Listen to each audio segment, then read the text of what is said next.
Ça me rend vraiment triste. C'est un dojo qui est plein de vie en temps normal et vraiment, ça me fait vraiment de la peine.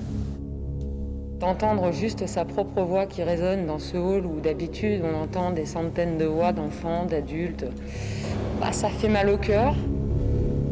C'est dur, on se soumet aux règles. Ils ont perdu leur âme. Ces lieux, d'ordinaire si vivants, sonnent creux. Mis à rude épreuve, le sport amateur joue peut-être aujourd'hui son match couperet. Il doit notamment faire face à une forte baisse du nombre de licenciés. En moyenne, les associations ont perdu 26% d'adhérents à la rentrée. Pour le judo, où les corps et les visages se frôlent, c'est 30%. Un choc pour la présidente du comité de la Haute-Vienne, qui ne s'attendait pas à une telle désaffection. On voit se profiler les compétitions et que si on ne peut pas pratiquer correctement et si on n'a pas le nombre de licenciés pour pouvoir travailler dans les clubs, malheureusement, ça peut être catastrophique pour le judo au niveau des échéances futures. Outre l'aspect sportif, le déficit d'adhésion représente aussi un manque à gagner financier, mais ce n'est pas le seul. Près des 3/4 des associations sportives ont subi d'autres pertes. Des pertes d'autres natures que pertes d'adhérents, pertes de billetterie évidemment, pertes en termes de partenariat, voire également pertes en termes de subventions. Donc on voit bien que la situation est une situation extrêmement délicate dans laquelle se trouvent les associations sportives en général.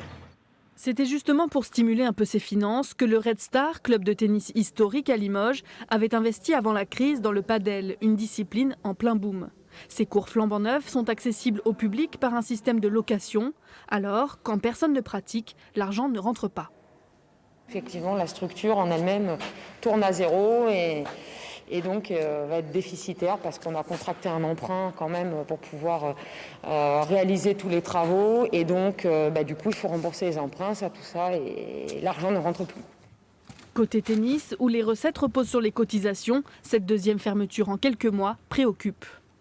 Dès le début des annonces de confinement, on a eu davantage de contacts de nos adhérents, justement, qui nous ont posé la question, est-ce qu'il y aurait des remboursements, est-ce qu'il y aurait des choses comme ça. Donc après, c'est difficile de leur expliquer que ils sont membres d'une association et que dans les adhésions, il n'y a pas que les cours, tout ça qui rentre en compte. Et il faut notamment payer les salaires de 3 personnes employées par le club. Ici, tout le monde est bénévole. Petit club de foot rural, les Espoirs La Genettouse comptent 70 joueurs répartis en 3 équipes seniors. À 50 € l'année, les dirigeants proposent l'une des licences les moins chères du district. Forcément, il faut qu'on commence par des manifestations. Ça se traduit chez nous par 2 repas qui se font à la salle des fêtes. Un qu'on a déjà perdu, on le sait, au mois d'octobre. Donc là, on sait qu'on a perdu entre 500 et 700 € suivant les années.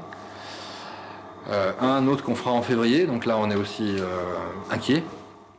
Un manque à gagner conséquent pour ce petit club et puis un manque tout court aussi. Car le sport amateur, c'est aussi la convivialité, les rencontres et souvent les amitiés. En sommeil aujourd'hui, nos clubs, lieux de lien social par excellence, n'attendent qu'une chose, enfin se réveiller.